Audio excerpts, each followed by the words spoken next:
हरे कृष्ण. तर आपलं स्वागत आहे आजच्या या मराठी सत्रात. आपला 5वा भाग आहे आपल्या 3ऱ्या अध्यायाचा. आणि आपण काल यज्ञ म्हणजे कसं भगवंतांना प्रसन्न करण्याकरिता आपण आपले कर्तव्य केले पाहिजेत. कर्तव्य म्हणजे प्रिस्क्राईब ड्युटीज. याचा अर्थ जे पंचमहायज्ञाचा आपण विषय काढला होता. तर कसं प्राणी चेतनेतनं आपण कमीत कमी ईश चेतनेकडे वळतो आहे हे त्याच्यातनं कळतं. आणि ईश चेतनेत काय काय सुरुवातीला करतो आपण, ते कर्मकांडाचा दौर असतो. जसं मी सुरुवातीला पण तुम्हाला सांगितलं की जनरली हळूहळू भगवंत काय करतायत, भगवंत आपली चेतना जी आहे तशी प्राण्यांसारखी जी आहे, प्राण्यांसारखी जी चेतना आहे, प्राणी मात्रांसारखे खाणं पिणं झोपणं उठणं हे सर्वसामान्यांचं काम आहे. म्हणजे हे सर्वच करतात. तर त्याच्यावर थोडासा प्रलोभन की मला काहीतरी मिळेल म्हणून त्याला कर्मकांड असं हा भाग सांगितला जातो. कर्मकांड ह्याच्यावर मी भरपूर सखोल ज्ञान 6व्या अध्यायात देईन, तरी थोडक्यात सांगतो तुम्हाला. तर भगवंत काय करतात त्या 3ऱ्या त्यांना प्राणीसारखी चेतना न ठेवता मनुष्यासारखं कर्मकांड तरी कर, जे आपण काल अभ्यास केला. त्याच्यानंतर ते सकाम कर्म करायला सांगणार आहेत. सकाम कर्म आणि सकाम कर्मानंतर ते निष्काम कर्म कसं वाढतो माणूस, निष्काम. त्या 3ऱ्या अध्यायात ही अशी श्रृंखला आहे. ह्याच्यावर आहे ज्ञानयोग, ध्यानयोग, भक्तियोग. पण ते इतर अध्याय म्हणजे 4था 5वा 6वा या अध्यायांचा विषय येतो.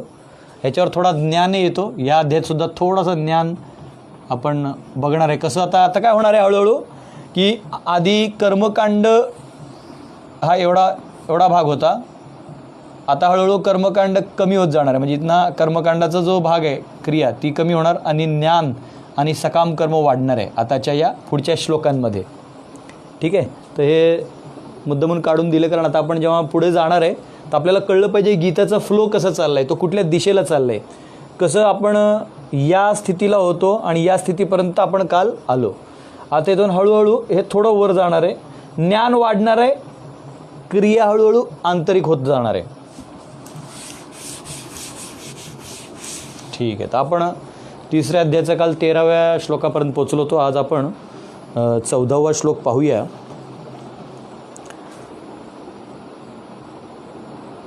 अन्नाद् भवन्ति भूतानि पर्जन्यादन्न संभवः यज्ञात् भवति पर्जन्यो यज्ञः कर्म समुद्भवः.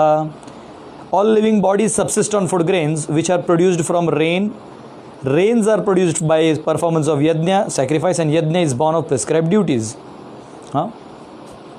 तर ह्याच्यात एक मोठी श्रृंखला सांगितलेली आहे. ती श्रृंखला अशी आहे की काय कशातनं येतं.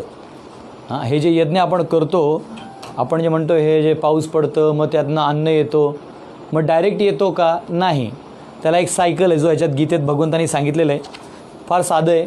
अन्नात भवन्ति भूतानि, की भूत म्हणजे शरीर.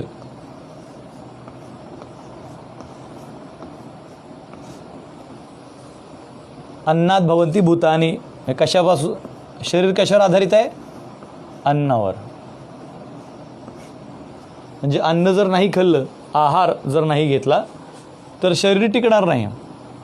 पर्जन्याद अन्न संभव. आणि अन्न कशामुळे होतो, पर्जन्य. पर्जन्य म्हणजे पाऊस म्हणू शकतो आपण.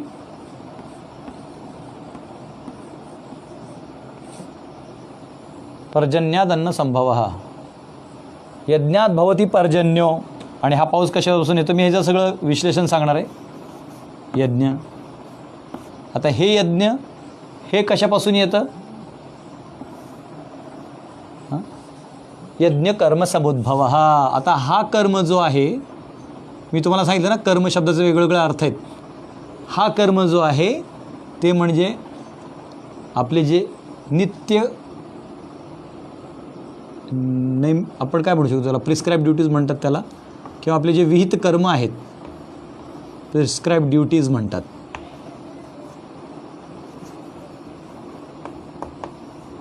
किंवा विहित कर्म म्हणजे जे आपल्याला, समजा तुम्ही ब्राह्मण आहात, क्षत्रिय आहात, वैश्य आहात, शूद्र आहात, ब्रह्मचारी आहात, गृहस्थ आहात, वानप्रस्थ आहात, संन्यास आहात, ह्या सगळ्या ज्या विहित कर्म आहेत ते तुम्ही करता. तर हे विहित कर्म जे आहे ह्याच्यातनं आता हा सायकल कंप्लीट होतो. हा सायकल लिनियर नाही आहे, हा सायक्लिक आहे. सायकल म्हणजेच सायक्लिक. सायक्लिक म्हणजे आता हा पहिला स्टेज आला की आपण शरीर आहोत, ठीक आहे. पण शरीराला अन्न पाहिजे, तर तुम्ही पाहाल जर आपल्याला हा अन्न नाही मिळाला तर शरीर टिकू शकत नाही. काही लोकांचा एक्सपर्ट आहे, काही लोकांना 40 दिवस न खाता राहू शकतो, काही म्हणतात 50 दिवस, काही 20 दिवस, काही 1 दिवस पण राहू शकत नाही. मानसिक स्थिती एवढी दुर्बळ असते काही लोकांची. पण अन्न जे आहे हे शरीराला गरजेचं आहे. पण हा अन्न पाऊस जर झाला नाही तर सगळ्या शेतकऱ्यांना माहिती आहे, पाऊस झाला नाही तर विषय संपला. पावसाशिवाय पर्याय नाही, पावसाशिवाय अन्न उगवणार नाही, शेती होणार नाही. त्यामुळे एवढं इंद्रदेवाची पूजा करतात लोक, किंवा वेगवेगळे यज्ञ करतात, हवन करतात. आणि काल मी तुम्हाला सांगितलं की संकीर्तन यज्ञ जो आहे ते कलियुगात फार गरजेचं आहे. मी तुम्हाला एक उदाहरण देतो. एकदा आम्ही पुण्याला मंदिरात असताना मार्केट यार्ड करून ठिकाण आहे तिथे, जिथे सगळं असं बाजार लागतो आणि सगळे धनधान्याचं साठा असतो. तर आम्ही आपलं कीर्तन करत करत करत ते थोडं काहीतरी लोक दान देतात, ते आम्ही नेतो आणि असे. तर भिक्षाही अटेंड करायला आम्ही सगळे ब्रह्मचारी निघालो. आणि मला अजूनही माहिती आहे, आमचे एक सिनियर आहेत कैलाशचंद्र प्रभू, ते तेव्हा इन्चार्ज होते, म्हणजे ते त्या कीर्तनचे इन्चार्ज होते. फार साधे भक्त आहेत. तर आम्ही गेलो आणि जवळजवळ एक 20 दिवस पाऊस पडला नव्हता. म्हणजे आषाढी पण पुढे मागे झाली आणि तरी पाऊस पडत नाही. आणि सगळे म्हणजे व्यापारी वर्ग पण टेन्शनमध्ये होते की अरे पाऊस नाही पडला यावर्षी, तर पुढच्या वर्षी कसं काय व्हायचं. तर ते दान देताना बोलायचे लोक की असा प्रॉब्लेम आहे. आणि सकाळी 8 वाजता एवढा ऊन होता. तर कैलाशचंद्र प्रभू म्हणाले की आपल्याला यज्ञ हे करावंच लागणार आहे. यज्ञ म्हणजे कुठलं, आता संकीर्तन यज्ञ. आम्ही सर्वांनी ते बाकी सामान ठेवलं, करताल मृदुंग काढला, 1.5 तास, 8 ते 9:30, 1.5 तास कीर्तन केला कैलाशचंद्र प्रभूंच्या आज्ञेवर. आणि एवढं सुंदर कीर्तन केलं, एवढं नाचलो आम्ही, विश्वास नाही करणार. 9:30ला डॉट पाऊस पडायला सुरू झाला. आणि धड पाऊस पडायला लागला. एकदा प्रभुपादसुद्धा हैदराबादला गेले होते. कोणीतरी म्हणलं की अहो पाऊस पडत नाही. म्हटलं कारण तुम्ही यज्ञ करत नाही. कारण तुम्ही जर यज्ञच केला नाही, जो कलियुगातला जो यज्ञ आहे तो कलियुगात केलाच पाहिजे. तुम्ही यज्ञ करणार नाही तर तो जो देवता लोकांना जो त्यातला कोटा जातो, त्यातला जो कोटा देवता लोकांना जातो हा यज्ञाच्या मार्फत, ठीक आहे, तो त्यांना मिळणार नाही. तो मिळणार नाही तर प्रसन्न होणार नाहीत. आणि आपण मागं पाहिलं की आपण देवतांना सुद्धा प्रसन्न करून ते घेतलं पाहिजे. कारण देवता हे भगवंतांचे यज्ञपुरुष. यज्ञ कोण आहे तर यज्ञपुरुष, याला आपण आहुती देतो. यज्ञपुरुष कोण आहेत, भगवान विष्णू आहेत. तर भगवान विष्णू जेव्हा तुम्ही यज्ञ त्यांच्या प्रसन्नतेसाठी करता आणि कधी तुम्ही देवी देवतांच्या माध्यमातून करता. देवता म्हणजे हा जो ब्रह्मांड आहे, हे ब्रह्मांड जे आहे हे जवळजवळ ह्याच्यात 33 कोटी देवता आहेत. काही लोक 33 कोटीला 33 प्रकार म्हणतात, पण ॲक्च्युली आपण हिंदीमध्ये पाहणार आहे आता ब्रह्मांडाचा नकाशा, त्यात किती देवी देवता राहतात, अनेक लोक आहेत, तर ते 33 प्रकारच नाही तर 33 कोटीसुद्धा आहेत. तर त्यांच्या माध्यमातून जेव्हा तुम्ही हे यज्ञ पुरुषाला जातात, होऊन सगळं देतात. डायरेक्ट केलं तरी चालतंय. हरिनाम आपोआप त्याचा कोटा मिळतो असं आहे. म्हणजे एखाद्या झाडाच्या इथे पाणी घातलं तर त्याला ह्या पानांना आपोआप मिळतो. पण पानांना धूत बसले तर एखाद्या वेळेला झाड वाळून जाईल. तर यथाता रोल मूल निषेचनेन, की जर आपण पाणी झाडाच्या मुळाला घातलं, तसं यज्ञ जर भगवंतांना ते आपण सगळं अर्पण केलं तर आपोआप देवतांना मिळतो. पण ज्यांना विश्वास नाही, आपण म्हटलं ना मनुष्य प्राणीयोनीसारखे, त्यांना जास्त विश्वास नाही, मग ते ह्या माध्यमातून गेले तरी चालतं, ठीक आहे. तर इथे माझं ड्रॉइंग फार सुंदर आहे असं तुम्हाला कळलं असेल. तर जेव्हा तुम्ही देवतांना प्रसन्न करता यज्ञाद्वारे, तेव्हा तो पाऊस पडतो. नाही तर हा पाऊस पाडेल, इव्हन असं काहीतरी पाडेल की नको तेव्हा पाडेल. सगळं शेत आल्यावर, सगळं पीक आल्यावर तेव्हा पाऊस पाडायचा आणि खराब करायचा. तर देवतांना सुद्धा त्यांचा कोटा दिला पाहिजे. तर ह्याला म्हणतात, ह्या सायकल आहे. आता त्याच्यानंतर हे जे यज्ञ आहे, हे यज्ञ म्हणजे यज्ञपुरुष, ह्यांच्यासाठी केलेलं कार्य हे कशावर टिकून आहे, आपल्या कर्तव्यांवर आहे. जे कर्म आपण करतोय, विहित कर्म, म्हणजे जो ब्राह्मण आहे त्यांनी त्याचं केलं पाहिजे, गृहस्थ आहे त्यांनी त्याचं केलं पाहिजे यज्ञ. आणि प्रत्येकाने आपापले कर्तव्य जर केली तर वर्णाश्रमचा पालन होतो, जो भगवंतांना अतिप्रसन्न करतो. हां, मी हैदराबादचं समज सांगतो. प्रभुपादांनी एकदा हैदराबादला कोणातरी प्रभुपादांना चॅलेंज केलं. प्रभुपाद म्हणले कीर्तन करा, आणि भक्त हैदराबादला कीर्तन करत गेले, जोरजोरात पाऊस झाला. हां, मला अजून एक अनुभव आहे, माहिती आहे. जेव्हा मी फार नवीन होतो भक्तीत, आणि पुण्याला लोकनाथ स्वामी महाराजांचं प्रथमच भागवत कथा होती, आणि सकाळी ते भागवत देत होते. तर मी बसलो होतो, आणि मंदिराच्या त्या प्रांगणात, कारण महाराजांचा जो आसन होता तो त्याला शेड होता, पण बाकी सगळे बाहेर बसले होते. महाराज कीर्तन करत होते, आणि जोरजोरात असं हे आलं. म्हणजे हे डिसेंबरचा किंवा जानेवारीचा महिना आहे, डिसेंबर एंड जानेवारी ह्या टाईमचा पाऊस पडण्याचा संबंध येत नाही. ढगं आली आणि रिमझिम रिमझिम व्हायला सगळं असे करायला लागले. तर महाराज बघून हसायला लागले, आणि महाराजांनी काय केलं, परत थोडा तो कीर्तनाचा राग बदलला, आणि ते ढगं गेली. हे मी माझ्या डोळ्याने पाहिलेलं आहे. त्यामुळं हे फार मोठं सायन्स आहे, जे लोकांना कळत नाही. लोकांना वाटतं की नाही आपण ते आजकाल क्लाउड ढगाला फोडूया, त्यांचा पाऊस पाडूया. तसं नसतं, ते सगळं कृत्रिम आहे. हे असं कृत्रिम काहीतरी शोध लावून करणे, ह्याला मज्जा वाटते आपल्याला की हां काहीतरी शोधलं आपण, पण त्यात रस नाही आहे, त्याला स्थैर्यता नाही आहे. आणि किती वेळा जाऊन आपण ढग फोडत बसणार आहे. समजा आपल्याला फोडता जरी आलं, किती फोडणार आहे. तर ढग फोडायच्या ऐवजी यज्ञ केलेलं सोपं आहे. आणि यज्ञ कशापासून जन्म घेतो? तुमच्या कर्मांपासून, तुमच्या कर्तव्यांपासून. जेव्हा तुम्ही तुमचे कर्तव्य करता, तुम्ही तुमचं धर्म करता, तुम्ही मनुष्य जीवन घेतलं आहे ना, मनुष्यासारखे वागा, तुम्ही संकीर्तन करा, काय प्रॉब्लेम आहे. दिवसभर तुमची जी कामं आहेत ती करा, संध्याकाळी येऊन भजन करा. इनफॅक्ट शेती करणं किती चांगलं आहे. तुम्ही 6 महिने शेती करा, 6 महिने तीर्थयात्रा करा, आणि शेती झाल्यावर शेती करताना सुद्धा गातात. आता आम्ही झारखंडला जातो ना गावोगावी, तशा सगळ्या महिला लाईनी नसतात, आणि ते रोपणे लावतात. आणि कोकणात सुद्धाही पाहिले, गातात, आणि ते असे काहीतरी गाणी गातात, भक्तांच्या भक्तिमय गाणे गातात, आणि लावत राहतात. आणि ते सिंकमध्ये असतं, 1 2 असं. तर जीवन अगदी सुरळीत आहे. कशाला आपण डोक्याला आटेपिटे करून ते कंपन्यांमध्ये नट अँड बोल्टची कामं करायला जातो. त्याने काय धड आपल्याला सुख नाही, धड आपल्या परिवाराला सुख नाही, धड समाजाला सुख नाही, आध्यात्मिक दिशा नाही, कशाचं काही नाही. नोकरासारखं वागवलं आहे, गुलामांसारखं वागवलं आहे आपल्याला. तसं करू नका. भगवंतांनी फार सुंदर असं मार्ग सांगितलं, तुम्ही तुमची कर्म करा, आणि देवाने सगळं दिलेलं आहे. आणि तसं केल्यानंतर हे कशावर आधारित आहे? तुमचे कर्म शरीरावर आधारित आहेत. अहो शरीर नाही, मग कर्म कसं करणार?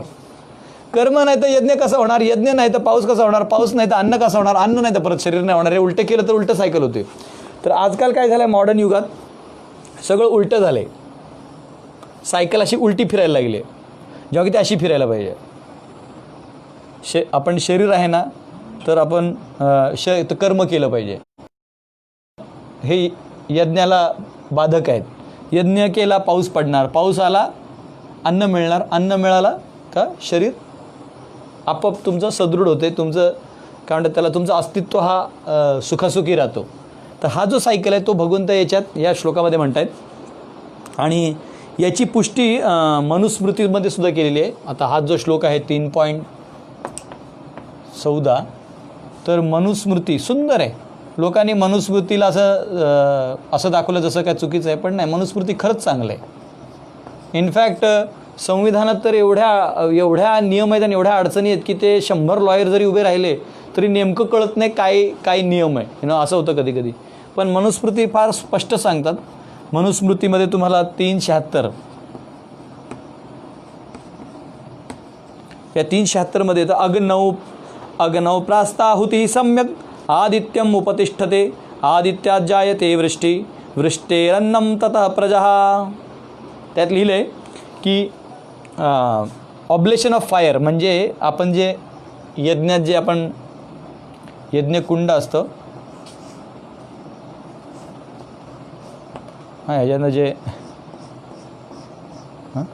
ह्या जे आपण आहुती देतो हे कोणाला जातं? अग्नीच्या माध्यमातून सूर्याला जातं. आपण अग्नीला देतो ना, ओम इंद्राय स्वाहा. स्वाहा ही अग्नीची पत्नी आहे. तर ॲक्च्युली जे पण तुम्ही देवतांना देता ती स्वाहा आपल्या नवऱ्याला देते आणि नवरा ह्यांना देतो. जेव्हा एनिवेज ते आता मी रामायणात जाणार नाही. तर हा सूर्याला जातो आणि त्यात लिहिलं आहे. आणि कारण तुम्ही पाहाल सूर्य काय करतो? पाणी खेचतो, ढग बनवतो आणि पाऊस पडतो. तर हा पाऊस कशापासून येतो? सूर्यापासून येतो. एक सायकल बघायचं झालं तर. आणि मग काय? आणि ह्या पावसांपासून अन्न येतो आणि ह्याच्यातनं प्रोजनी म्हणजे प्रजनन म्हणू शकतो आपण. इंग्लिश आणि बघा किती सेम आहे, प्रजनन असं म्हणूया. आता हे माझं असं म्हणणं आहे की मराठी बरोबर असेल तर हे असं आहे. तर त्यामुळं काय आहे की जो हुशार व्यक्ती आहे तो काय करतो की हे जे अन्न आहे ते कोणी दिलं आहे, भगवंतानी दिलं आहे. तर भगवांना अर्पण करून खातो. आपण काल बघितलं ना, यज्ञशिष्टा सिंह संतो. संत म्हणजे भक्त. भक्त काय करतो, त्या अन्न भगवंतांना अर्पण करून खातो आणि मग तो प्रसाद होतो. आणि प्रसादाने आपली स्मृती जी आहे ती स्ट्रॉंग होते, ती आध्यात्मिक होते. आपण ह्याचा काल सविस्तर चर्चा केलेली आहे. तर ह्याच्यात काय ना, एक चूक नाही करायची. किती सुंदर लिहिलं आहे बघा या श्लोकात सुद्धा. अन्न खायला सांगितलं आहे, प्राण्यांना खायला सांगितलं नाही. आणि ही गीता मनुष्यांसाठी आहे, प्राण्यांसाठी नाही आहे. जी गीता मनुष्यांसाठी सांगते की तुम्ही अन्न खा, ते प्राणी खायला सांगत नाही किंवा अलाव करत नाही. का? तुम्ही कुठल्याही प्राणीला बघितलं आहे का कधी तुमचा आंबा खाताना, कधी तुमचा पेरू खाताना? नाही. तो त्याचा आहार खातो. कुत्रा मांजर हे आपापले आहार खातात. मग मनुष्याने आपले आहार खाल्ले पाहिजेत ना. आज दुर्दैवाची गोष्ट आहे, लोक काय करतात, कुठला प्राणी दिसला कापा आणि खा. तेवढं कशाला? आता हळूहळू अमेरिकेत अशी कल्चर आले, चायनामध्ये सुद्धा, की लहान मुलं जे आहेत ज्यांना गर्भपात केला जातो किंवा लहान मुलं आहेत जन्म, त्यांचा लोणचा बनवून खातात लोक. किती घाणेरडा विषय आहे हा. म्हणजे आश्चर्य वाटतं की मनुष्य हा कुठल्या स्तरावर गेला. हे करायच्या ऐवजी तो काय करायला लागले. तर ॲक्च्युली आपण जर हे पालन केलं नाही तर लोक म्हणतात प्रभूजी काय प्रॉब्लेम आहे, जग जसं चाललं तसं चालू दे. प्रॉब्लेम तर नाही, उद्या तुम्ही पण कापून खाल्ले जाल. मग उद्या म्हणू नका प्रभूजी. एक असतं, पक्षी एक तर उडतो नाही तर खाली पडतो, असं वाऱ्यावर नाही राहू शकत तो. एक तर हलवत त्याला उडत राहावं लागेल. त्याला तिथं जरी राहायचं असेल तरी त्याला पंख हलवावेच लागतील. त्यामुळं यज्ञ हे करावेच लागणार. संकीर्तन यज्ञ हे तुम्हाला कलियुगात करावाच लागणार आहे. प्रेमाने करा, भीतीने करा, सेवा म्हणून करा, कर्तव्य म्हणून करा, कशाने पण करा, पण संकीर्तन यज्ञ केलाच पाहिजे. भक्त एकत्र आलेच पाहिजेत, गावातली लोक एकत्र आली पाहिजेत, मंदिरात बसून भजन केलं पाहिजे, कीर्तन केलं पाहिजे. हां, हरीचं नाव घेतलंच पाहिजे. हरिमुखे म्हणा पुण्याची गणना कोण करी. तेवढंच नाही तर हे भगवंतांना भोग लावून खाणे, हां, परत प्राणी मात्रांना न खाणे, हां, हे किती गरजेचं आहे. त्याच्यावर व्यक्तीने एकादशी व्रत करावा. एकादशी व्रत केला पाहिजे. हा दिसतोय का बोर्डमध्ये, बघायला लागेल मला. एकादशी व्रत करणं फार गरजेचं आहे.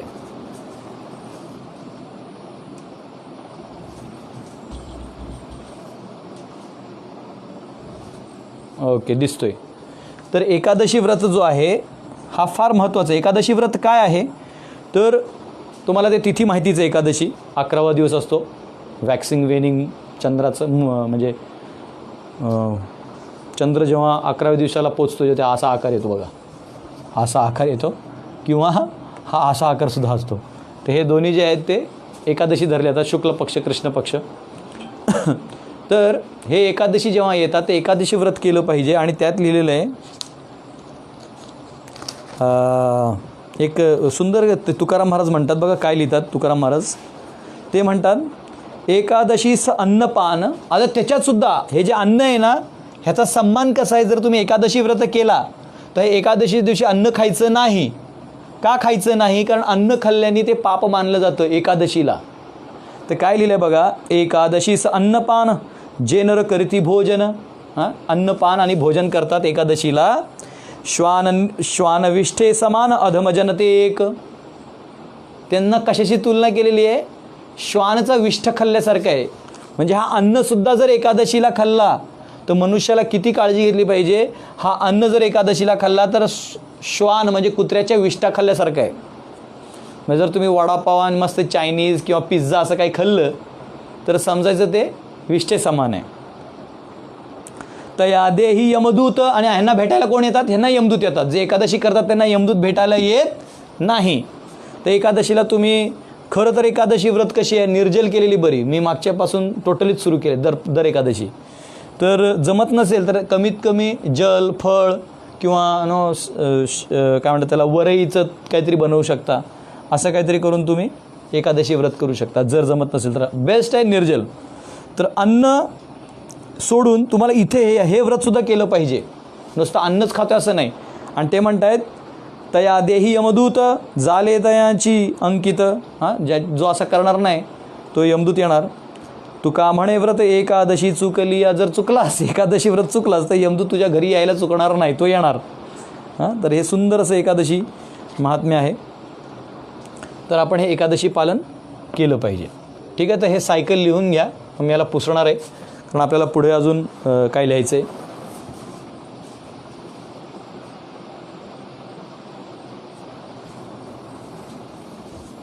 ठीक आहे. आता मी काय करतो, हे पुसतोय आणि आपण पुढच्या श्लोकांमध्ये जाऊया.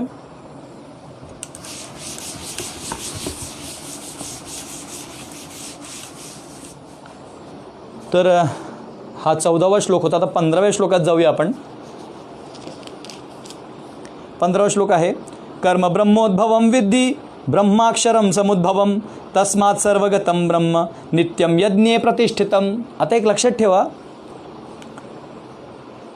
ह्या 3ऱ्या अध्यायात आहे ना, यज्ञ, कर्म, ब्रह्म हे शब्द अनेक वेळा येतात, अनेक वेळा.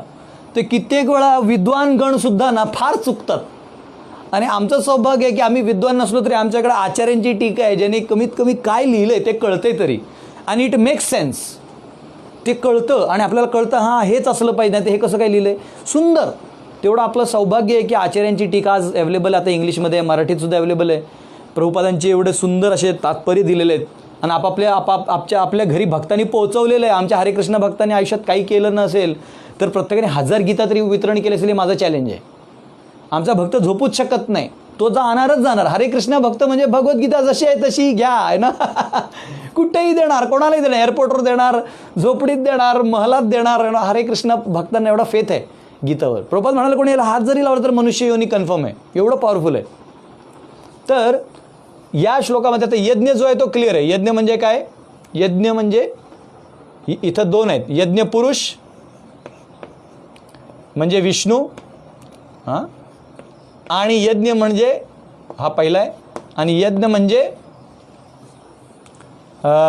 हे जी विधी आहे, म्हणजे जसं आपण आपलं संकीर्तन यज्ञ म्हणतो, तर आपण संकीर्तन लिहूया. म्हणजे कसं आहे, कारण आता आपण काय कलियुगाच्या बाहेर नाही सध्या, आणि सतयुगात आल्यावर कोणीतरी परत गीता शिकवेल तेव्हा तो ध्यान वगैरे लिहिल. सध्या आपण कलियुगात आहोत, 4,32,000 वर्षांचा कलियुग आहे, त्यामुळे सध्या यज्ञ म्हणून संकीर्तन लिहूया. कर्म म्हणजे काय? एक विहित कर्म असतं, विहित कर्म. दुसरा काय असतो? कर्म म्हणजे पाप, आपले जे फळ आहेत कर्माचे फळ, ह्याला मानलं जातं. तिसरं काय? कर्मयोगसुद्धा कर्म मानला जातो. कर्म म्हणजे क्रिया मानली जाते. आणि ब्रह्म म्हणजे, आता इथे बघा, ब्रह्म म्हणजे वेद, ब्रह्म म्हणजे निराकार ब्रह्म, भगवंतांची निराकार शक्ती. तिसरं ब्रह्म म्हणजे दिव्य. चौथ्या अध्यायात ब्रह्म आत्मा म्हणून येणार आहे. बरं, 5. कधी कधी ब्रह्म म्हणजे टोटल कॉस्मॉस, सगळं मिळून,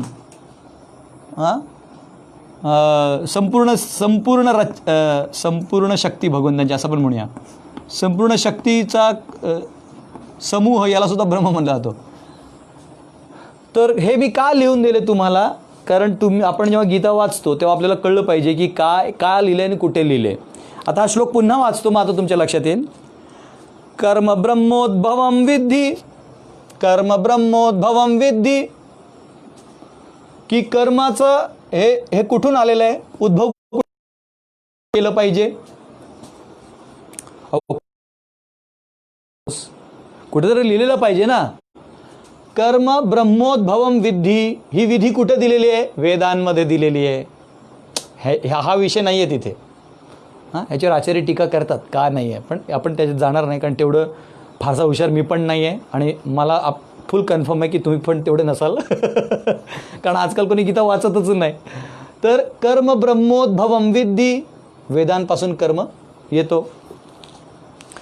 ब्रह्माक्षरम समुद्भवम, मग हा कुठून येतो? ब्रह्माक्षरम, अक्षरापासून येतो. हां, अक्षर म्हणजे काय? ज्याचा पुढचा तुकडा करता येत नाही. अक्षर आपण म्हणतो ना, क ख ग घ ङ, हे अक्षर आहेत. अक्षर म्हणजे ह्याच्या खाली काही नाही आहे. आता हे संपूर्ण हा शब्द झाला, पण स हा अक्षर झाला, तुटत नाही, त्याच्या खाली तुटत नाही. तर हे कुठून येतो? अक्षरापासून येतो. अक्षर म्हणजे भगवंत, भगवानांपासून येतं ते. आणि साक्षात पुरुष आहेत ते, आपण त्याच्यावर चर्चा आता करणार नाही. तर कर्म ब्रह्मोद्भवम विद्धी, आणि हे इथून येतं, अक्षरापासून येतं. हां, ब्रह्माक्षर समुद्भवम तस्मात् सर्वगतम ब्रह्म नित्ययज्ञ प्रतिष्ठितम. आता हा जो दुसरा ब्रह्म आला ना, तिसरा, तस्मात् सर्वगतम ब्रह्म. सर्वगत ब्रह्म कुठला आहे? हा आणि हा. तस्मात् सर्वगतम ब्रह्म नित्यम यज्ञे प्रतिष्ठितम. Therefore consequently the all pervading transcendent is eternally situated in acts of sacrifice. आणि हा जो आहे ब्रह्म, हा कशात स्थित आहे? हा यज्ञामुळं स्थित आहे. किती मोठा सायकल बघा, हा एक वेगळा सायकल आहे. थोडंसं जड जाईल समजायला, किंवा समजलं पण असेल तुम्हाला, पण ते कधी तुम्हाला अभ्यास नसेल ना तेवढा, कधी पहिल्यांदा ऐकताय किंवा असं, तर थोडंसं होतो त्रास. तर होऊ देत, काय प्रॉब्लेम नाही. आज आपण शिकतो, उद्या बोलूया. तर तुमच्या लक्षात आलं हे कर्म कुठं दिलेलं आहे? ब्रह्म, वेदांमध्ये दिलेलं आहे. वेद कुठून आले? अक्षरापासून आले. आणि हा जो ब्रह्म आहे, जो अक्षर जे सांगतोय करायला, हा कशावर आधारित आहे? ते म्हणते ते यज्ञावर आधारित आहे. हा म्हणतोय ते यज्ञावर आधारित आहे. आता याच्यात एक श्लोक आहे, तो बृहदरण्यक उपनिषद आहे. बृहदरण्यक उपनिषदमध्ये 2.4.10 मध्ये दिलेलं आहे की हे जो वेद येतात ना अक्षरापासून, ह्याची पुष्टी दिलेली आहे की वेद कुठून आलेत. आपल्याला काय वाटतं वेद कुठल्या तरी मनुष्याने लिहिलेले आहेत. तर श्याम ब्रजविलास प्रभूंनी आपल्याला ईशोपनिषदच्या क्लासमध्ये सगळं समजवलेलं आहे, वेद कुठून आलेत, कशा आलेत, भगवंताच्या श्वासातून येतात. आणि त्याचं विवरण आपण ह्या लेक्चरमध्ये करणार नाही, कारण हा कर्म दृष्टिकोनात आपण शिकतोय. वेद दृष्टिकोनात शिकायला गेलं तर मग तो एक वेगळाच बाहेर निघतो विषय, तर मी त्यात जाणार नाही. पण वेद जे आहे ते भगवंताच्या श्वासातून आलेले आहेत. तेने ब्रह्महृदया आदि कवये मुह्यन्ति सूरयः. भगवंत त्या कवीला म्हणजे ब्रह्माला मी सांगितलंय, तेन ब्रह्महृदय आदि कवये, हृदयात सांगितलं मी. आणि त्याच्या व्यतिरिक्त बृहदरण्यक उपनिषदमध्ये येतं, दुसरा 2.4.10 मध्ये येतं. त्यात लिहिलं अस्य महतो भूतस्य निःश्वसितम एतद ऋग्वेदो यजुर्वेदो सामवेदो अथंगरिषः. की भगवंतांच्या ह्या भगवंतांपासून हे सगळं वेद उद्भवलेले जे 4 वेद आहेत. त्यामुळं कुठलाही मनुष्य आहे ना हा वेदला रिप्लेस करू शकत नाही. कधी कधी लोक भांडतात, छोट्या छोट्या विषयावर काहीतरी खोड काढतात. वेद कंप्लीट आहेत. वेदांमध्ये जे दिले नॉलेज ना परफेक्ट आहे. शेण वापरलं पाहिजे ते आज आपल्याला कळतोय. पण भोपाल गॅस ट्रॅजेडीमध्ये 36,000 लोक मेली त्या गॅसनी. तर त्या घरातली लोक वाचली ज्यांची घरं शेणाने सारवली होती. म्हणून आई बहीण खालचं सगळं घर शेणाने सारवतो. हे काय पेंटिंग नाही आहे, हे माती आहे. हे बघा, हे माती आहे, कलर नाही आहे. कलर घ्यायची आमची अवकात पण नाही, पैसे नाहीत तेवढे. पण हे माती आहे. हे बघा, आता कॅमेरा फिरू शकत नाही तर सेटिंग चेंज होईल. हे सगळं खाली माती आहे, शेण आहे, सारवतो आम्ही. तर वेदांच्या सांगितलेल्या मार्गावर चालाल तर नॅचरल राहाल आणि सुखी राहाल. नाही तर काय होईल, तुम्ही अडकाल. तर हे म्हणतात की मी हे म्हणतो की वेदांना तुम्ही रिप्लेस करू शकत नाही. My request is don't try to be so smart that you want to replace Veda. Try to understand Veda's what your best you can. जेवढं तुम्हाला कळते तेवढं घ्या. आणि तुम्ही नाही घेतलं ना, तुम्हाला काय म्हणजे बापाचं आहे का वेद? नाही, वेद सगळ्या मनुष्य योनीचं आहे. आज जर्मनी, चायना, रशियन सगळे वेद वाचतायत, सगळे वाचतायत. आणि आपल्या भारतात शिकवतेच. तू आपल्याला अभिमान कसला झालाय? अभिमान बाळगू नका. वेदाला रिप्लेसमेंट नाही. कुठल्याही मनुष्याने काहीतरी लिहिलं त्याच्या बोलण्यावर आपण चालू शकत नाही जास्त दिवस. थोडे दिवस चालू शकतो, जास्त दिवस नाही चालू शकत. वेद हा संपूर्ण सृष्टीचा विचार करून केलेला विषय आहे. म्हणून आपण हा संपूर्ण शक्ती जो यज्ञावर आधारित आहे तो केलाच पाहिजे. अर्जुनाला म्हणतायत भगवंत, तर तुझा उद्धार होईल. ठीक आहे. आता ह्याच्यात ना कोणाला सुट्टी आणि कोणाला नाही ते पुढच्या काही श्लोकांमध्ये येणार आहे. 3ऱ्या अध्यायाचा आता हा 16वा श्लोक घेऊया आपण. एवं प्रवर्तितं चक्रम नानुवर्तयति यः अघायुरिंद्रिया रामो मोघम Parth सजीवती. My dear Arjuna, a man who does not follow the prescribed Vedic system of sacrifice certainly leads a life of sin. For a person delighting only in the senses lives in vain. जो फक्त इंद्रिया रामो म्हणले ना, फक्त त्याला झोपायचे, इंद्रियांना म्हणजे गुटगुटीत राहायचे, गोरं गोरं दिसायचे, मेहनत करायची नाही आहे, तर तो फक्त पाप करतोय. बिकॉज तो हे करत नाही आहे. जो हे करत नाही तो गोरा आहे तरी पापी आहे, काळा आहे तरी पापी आहे, श्रीमंत आहे तरी पापी आहे, गरीब आहे तरी पापी आहे. काही झाले जर तो यज्ञ करत नाही तर तो पापी आहे. आणि याच्यात एक शब्द वापरला आहे अघायू. अघायू म्हणजे पूर्ण पाप अघनी भरलेलं आहे. अघ म्हणजे पाप, पूर्ण आयुष्य त्याचा पापाने भरलेला असा हा व्यक्ती राहतो. तर ते म्हणतात अर्जुना तू असं राहू नको, हे असं करू नको, हे पार्था हे असलं कार्य करू नको, हे असं इनडायरेक्टली ते सांगतायत. तर प्रभुपाद या तात्पर्यात म्हणतात की ॲक्च्युली जे कर्मयोग, ज्ञानयोग, ध्यानयोग पालन करत नाही तर हा जो पूर्ण कर्मकांडाचा भाग आहे तो त्यांनी सिरियसली करावा. ठीक आहे. आता मी तुम्हाला एक सांगितलं होतं ना की सगळं एकच क्रिया करतात पण चेतना वेगळी असते. कर्मयोग वेगळा हेच काम करतो पण चेतना वेगळी असते. भगवंत इथं अर्जुनाची चेतना कर्मकांडातनं लावून बाहेर काढतायत. पण जो भक्त आहे तो सुद्धा हेच करतो, ज्ञानीसुद्धा यज्ञ करतो पण त्याची चेतना वेगळी असते. कार्य एक, चेतना वेगळे. हे मी तुम्हाला सुरुवातीला सांगितलं. ज्यांनी ते ऐकलेलं नाही लेक्चर त्यांनी हे सिरीज तुम्ही माझ्या फेसबुक पेजवर मागे जाऊन पाहू शकता. आणि हळूहळू ते दासगरच्या यूट्यूब चॅनलवर ते जाणार आहे. ठीक आहे. तर त्यानंतर हा 17वा श्लोक येतो. ओके. यस्त्वात्मरतिरेव स्याद आत्मतृप्तश्च मानवः आत्मन्येव च संतुष्ट तस्य कार्यं न विद्यते. ते म्हणतात one who is however taking pleasure in the self, who is illumined in the self, who rejoices in and is satisfied with the self only, fully satiated, for him there is no duty. आता पुढचे जे 2 श्लोक आहेत ना, म्हणजे हा 17 आणि 18, 17 3.17 आणि 18. आता भगवंत काय करतात माहिती आहे का, या कर्मकांडात ना, म्हणजे हा कर्मकांड जो भाग आहे आता जेवढा भगवंतांनी कर्मकांड करून कर्मयोगाकडे न्यायचा प्रयत्न केला आहे, त्याला क्रियाशील बनवलं आहे.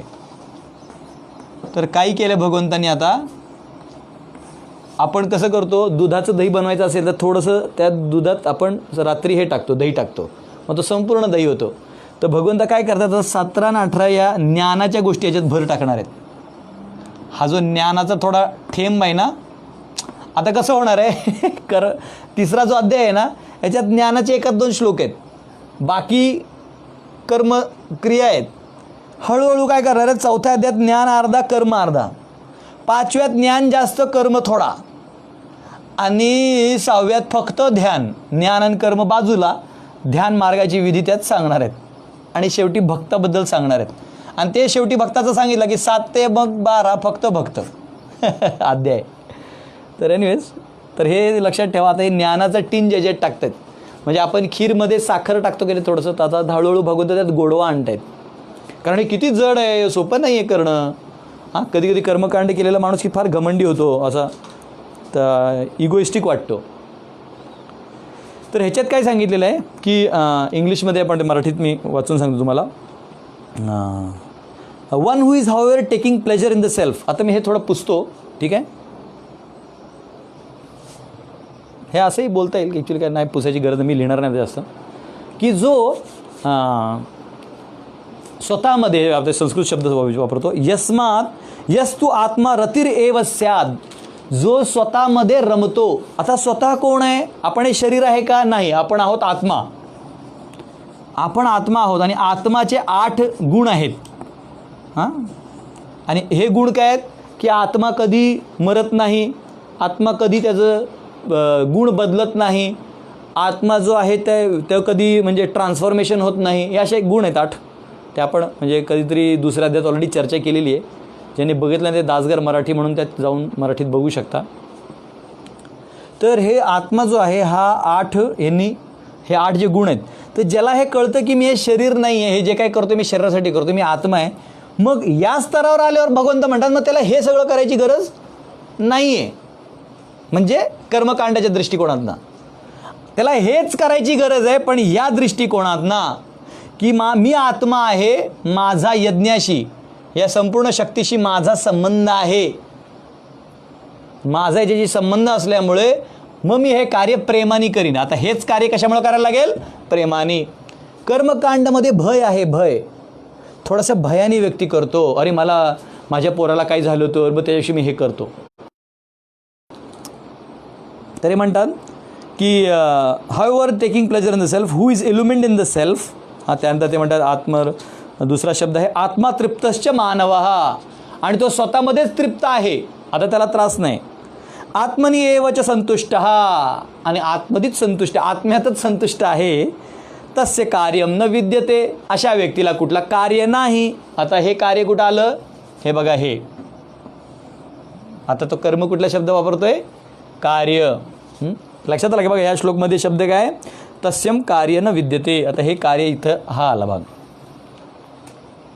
हे थोडंसं डेफिनेशन समजायला कधी कधी वेळ लागतो, त्यामुळे माझी विनंती आहे की जेवढे पण ऑडियन्स तुम्ही आहात, तुम्ही हरे कृष्ण महामंत्राचा जप सुरू करा. जे करतायत त्यांना तर कळेलच, पण ज्यांना नाही कळत आहे ना, ते हे समजायला सुद्धा भगवंतांची कृपा पाहिजे. तो हरे कृष्ण मंत्र जो आहे, हरे कृष्ण कृष्ण कृष्ण हरे हरे, हरे राम राम राम हरे हरे, हे महामंत्राचा जप करा. कारण ह्याच्या पुढचे जे विषय समजायचे आहेत ते माझ्या बुद्धीने मी तुम्हाला देईन, तुमच्या परीने तुम्ही समजायचा प्रयत्न करा, पण ते कळणार नाही, त्याला भगवंतांची कृपा लागते. तर माझी विनंती आहे की आता ह्याच्या पुढे जे विषय आहेत त्याला समजायला महामंत्राचा जप सुरू करा, मग तुम्हाला लवकर समजेल असा माझा अनुभव आहे आणि असं शास्त्रांचंही मत आहे. तर ते म्हणतायत तस्य कार्यम न विद्यते, अशा व्यक्तीला कुठलाही कार्य नाही. त्याच्यानंतर ते 18व्या श्लोक काय म्हणतात बघा, नैव तस्य कृतेनार्थो ना कृते नेह कश्चन न चास्य सर्वभूतेषु कश्चिदर्थ व्यपाश्रयः. A self-realized man has no purpose to fulfill in discharge of his prescribed duties, nor has he any reason not to perform such a work, nor has he any need to depend on any other living being. किती सुंदर आहे.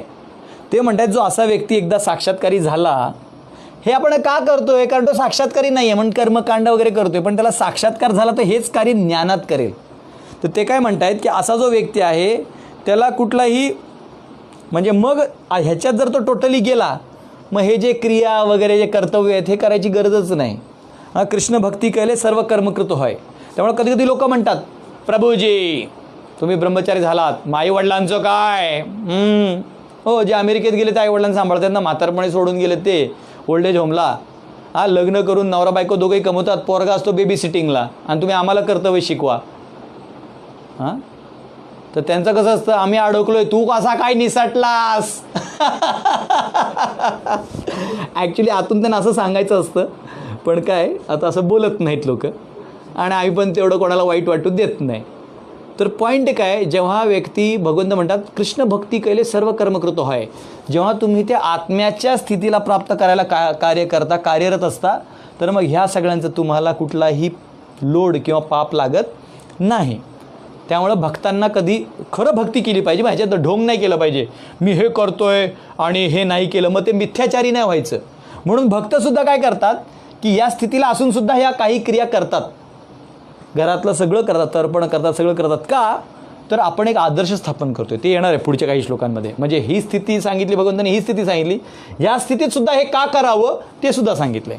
जनकाचं उदाहरण येणार आहे पुढच्या काही श्लोकांमध्ये.